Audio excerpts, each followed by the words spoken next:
Welcome to special analysis. నేను రమ మండవ. ఈరోజు అనాలిసిస్లో భాగంగా మనం తీసుకోబోతున్న టాపిక్ ఏంటంటే టీడీపీలో కోలగట్లకు లైన్ క్లియర్ అని చెప్పేసి మనం ఒక టైటిల్ పెడతాం జరిగింది. ఆ టైటిల్ గురించి ఈరోజు మనం డిస్కస్ చేయబోతా ఉన్నాం. కోలగట్ల వీరభద్ర స్వామి అనడంతోనే టక్కున ఎవరికైనా సరే విజయనగరం గుర్తొస్తూ ఉంటుంది. ఒక హుందా పాలిటిక్స్ కేర్ ఆఫ్ అడ్రస్గా ఉంటారు కోలగట్ల వీరభద్ర స్వామి. మనం చాలామందిని చూస్తూ ఉంటాం. సరే, అప్పట్లో రాజకీయాలు వేరుండేవి. అప్పట్లో ఎప్పుడు కూడా అసెంబ్లీలో చిన్న పరుష పదజాలం వస్తేనే మనం అబద్ధం అంటేనే అసెంబ్లీ ఒప్పుకునేది కాదు ఆ రోజున. దాన్ని రికార్డుల నుంచి తొలగించేవాళ్ళు, సత్య దూరం అనాల్సి వచ్చేది. అలాంటి రాజకీయాలు చూసిన వాళ్ళకు ఈ జనరేషన్ రాజకీయాలు అంటే ఒక ఏహిభావం ఉండొచ్చు. కానీ అలాంటి రాజకీయాలను ఇప్పటికీ కొనసాగించే నేతలు చాలా తక్కువ మంది ఉన్నారు పాలిటిక్స్లో. అలాంటి వాళ్ళల్లో ఒక రేర్ పీస్ ఎవరంటే కోలగట్ల వీరభద్ర స్వామి. చాలా హుందా రాజకీయాలు చేస్తారు. ఆయన డిప్యూటీ స్పీకర్గా కూడా పనిచేశారు. ఆయనకి చాలా కీలకమైన అవకాశాలు కూడా వచ్చాయి. అయినా సరే ఆయన ఎప్పుడు కూడా తన పరిధి దాటి ఒక పరుష పదజాలం ఉపయోగించిన సందర్భం కానీ, అటు చట్టసభల వేదికగా పరుషంగా మాట్లాడిన సందర్భం కానీ కూడా ఏది ఉండదు. నాకు అతను వైఎస్ఆర్సీపీ బీట్ చూసే క్రమంలో వ్యక్తిగత పరిచయం అయినప్పటికీ బట్ డిఫరెంట్, కొంత వైఎస్ఆర్సీపీకి ఆయన యాటిట్యూడ్ కొంత డిఫరెంట్ ఉంటుంది. చాలా నింపాదిగా, నిదానంగా, కొంచెం హుందా రాజకీయాలు చేస్తారనే పేరుంది. దెన్ మనం చూసినట్లయితే ఆయన రాజకీయ జీవితం కూడా కాంగ్రెస్ నుంచే స్టార్ట్ అయింది. సో అలా కాంగ్రెస్ నుంచి ఆయన ఎమ్మెల్యే కూడా రిప్రజెంట్ చేశారు. అశోక్ గజపతిరాజు ఫ్యామిలీకి ఒక ఇండివిడ్యువాలిటీ ఉంది విజయనగరంలో. అలాంటి అశోక్ గజపతిరాజులకే చెక్ పెట్టేలాగా చాలాసార్లు తన రాజకీయ చాణక్యతను చూపించిన హిస్టరీ కూడా కోలగట్లకు ఉంది. అలాంటి వ్యక్తి కాంగ్రెస్ నుంచి జగన్మోహన్ రెడ్డి తన పార్టీని ఎస్టాబ్లిష్ చేసిన క్రమంలో ఆయన కూడా జగన్మోహన్ రెడ్డి వెంట నడిచే ప్రయత్నం చేశారు. అయితే 2014లో ఆయన ఎమ్మెల్యే టికెట్ ఇచ్చినప్పటికీ విజయనగరం నుంచి ఆయన ఓడిపోవడం జరిగింది మీసాల గీతా చేతిలోని. దెన్ ఆ రోజు చూసినట్లయితే అశోక్ గజపతిరాజు ఎంపీగా పోటీ చేసి ఆయన గెలిచారు. కేంద్ర మంత్రిగా కూడా పనిచేశారు. నిజానికి విజయనగరం అనడంతోనే గజపతిరాజుల డామినేషన్ ఎక్కువగా ఉంటుంది. అశోక్ గజపతిరాజు మీద కూడా ఒక క్లీన్ ఇమేజ్ ఉంది. సో అట్లా వాళ్ళిద్దరూ సరిసమానంగా పాలిటిక్స్ చేసిన హిస్టరీ కూడా ఉంది, అటు వీరభద్ర స్వామి కానీ ఇటు అశోక్ గజపతిరాజు కానీ. దెన్ అక్కడి నుంచి మనం చూసుకున్నట్లయితే ఆయనకి ఓడిపోయిన తర్వాత కూడా జగన్మోహన్ రెడ్డి ఆయనకి ఎమ్మెల్సీ కూడా ఇచ్చారు. అదేవిధంగా 2019 ఎన్నికల్లో అదితి గజపతిరాజు పోటీ చేశారు.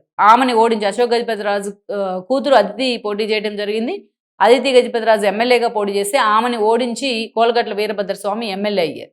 అయితే ఆయన క్యాబినెట్లో ఉంటారు, ఆయనకి ఎలాగైనా సరే మంత్రి పదవి ఇస్తారు అన్న చర్చ కూడా చాలా సీరియస్గా జరిగింది చాలా రోజుల పాటు. అయినప్పటికీ జగన్మోహన్ రెడ్డి ఆయనకి మళ్ళీ స్పీకర్ పదవి కూడా ఇస్తారని ప్రచారం జరిగింది. కానీ జగన్మోహన్ రెడ్డి తమ్మినేని వైపే మొగ్గు చూపి కోలగట్లకి డిప్యూటీ స్పీకర్ పదవి కూడా ఇవ్వడం జరిగింది. అలా పాపం మంత్రి పదవికి అయితే మాత్రం ఆయన దూరంగానే ఉండిపోయారు.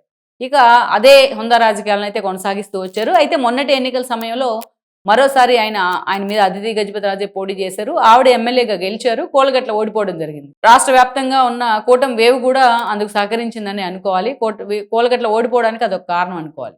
అయితే ఇప్పుడు ప్రజెంట్ ఏంటంటే కొన్ని కొత్త ఈక్వేషన్స్ విజయనగరంలో ఒక సుదీర్ఘ రాజకీయ జీవిత చరిత్ర ఉన్న అశోక్ గజపతిరాజు ఈరోజు ఆల్మోస్ట్ ఇక రాజకీయాల నుంచి తప్పుకున్నట్టు.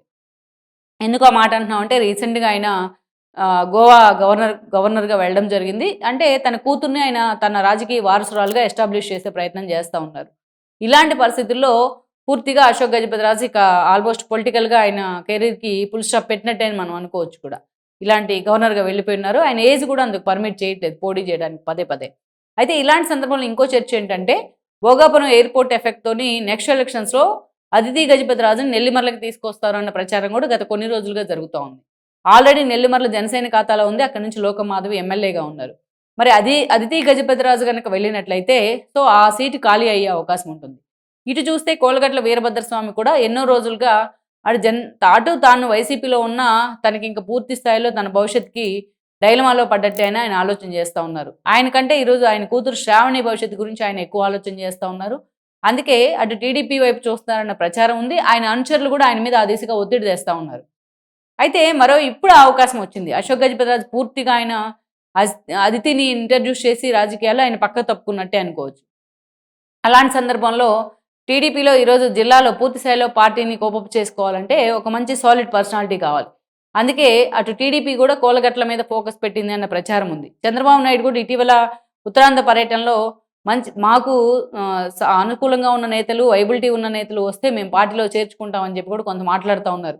కొన్ని పాకెట్స్లో పార్టీని బలోపేతం చేయాలనే క్రమంలో.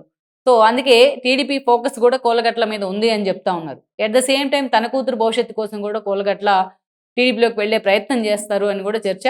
ఎయిదర్ అది విజయనగరం అవుతుందా, నెల్లిమర్ల అవుతుందా అనే చర్చ పక్కన పెడితే, ఈరోజు నా ప్రచారం పక్కన పెడితే, సో అటు తన కూతురు కోసమే కోలగట్ల టీడీపీలో రాజకీయ భవిష్యత్తు ఎదుర్కొంటున్నారా అన్న చర్చ కూడా చాలా సీరియస్గా జరుగుతోంది.